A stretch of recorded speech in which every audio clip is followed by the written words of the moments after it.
by Seamus Heaney. Masons, when they start upon a building, are careful to test out the scaffolding. Make sure that planks won't slip at busy points, secure all ladders, tighten bolted joints. And yet, all this comes down when the job's done, showing off walls of sure and solid stone. So if, my dear, there sometimes seems to be old bridges breaking between you and me, never fear. We may let the scaffolds fall, confident that we have built our wall.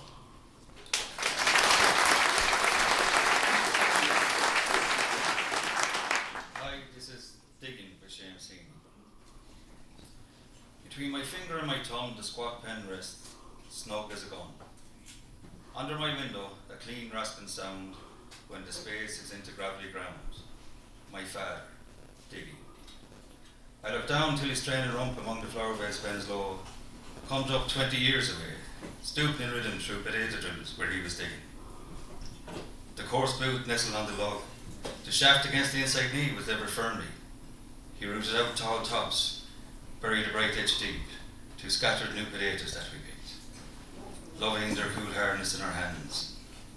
By God, the old man could handle a spade, just like he's old man.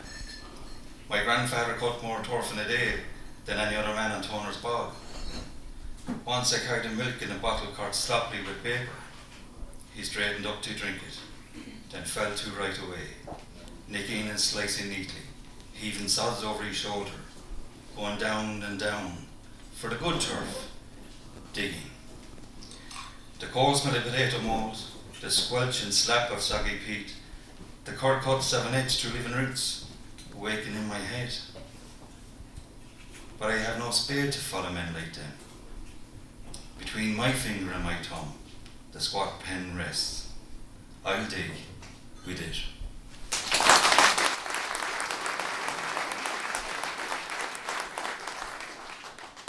This is the Conway Stewart.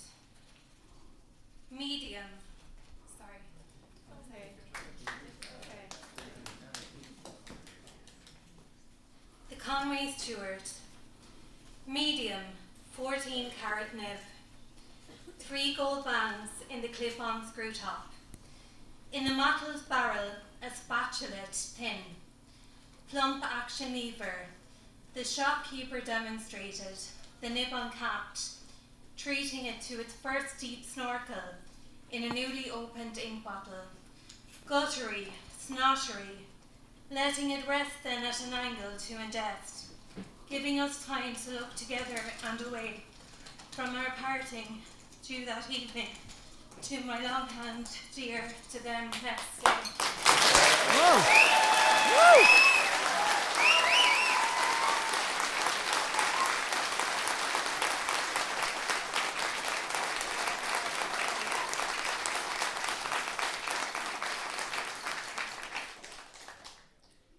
When all the others were away at mass, I was all hers as we peeled potatoes.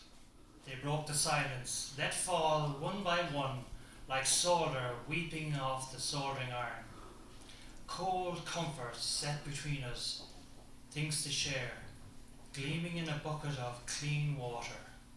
And again let fall, little pleasant splashes from each other's work would bring us to our senses.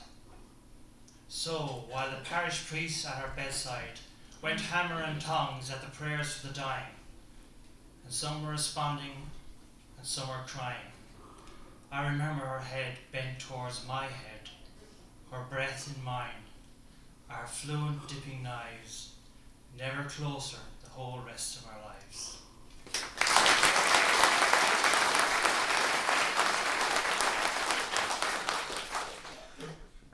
I was delighted when he said he lost his notes. I thought he was going to get away with it. Anyway, this is a Seamus Heaney piece as well, and almost everyone is familiar with this sad poem by Heaney. It's so masterfully written that you couldn't call it depressing. The poem is said to be God, one of those hard words. Why did they write this one? The poem is said to be autobiographical, owing to an experience in the poet's earlier life. His brother Christopher died in an accident. So, as a result, Midterm Break by Seamus Heaney. I sat all morning in the college sick bay, counting bells, knelling to a close. At 2 o'clock, our neighbours drove me home. In the porch, I met my father, crying. He'd always taken funerals in his stride, and Big Jim Evans, saying it was a hard blow. The baby cooed and laughed and rocked the pram when I came in, and I was embarrassed by old men standing up to shake my hand and tell me they were sorry for my trouble. Whispers informed strangers I was the eldest, away at school. As my mother held my hand in hers and coughed out angry, tearless sighs. At 10 o'clock, the ambulance arrived with the corpse, stanched and bandaged. Next morning, I went up to the room. Snowdrops and candles soothed the bedside. I saw him for the first time in 6 weeks. Paler now, wearing a poppy bruise on his left temple. He lay in a 4-foot box, as in his cot.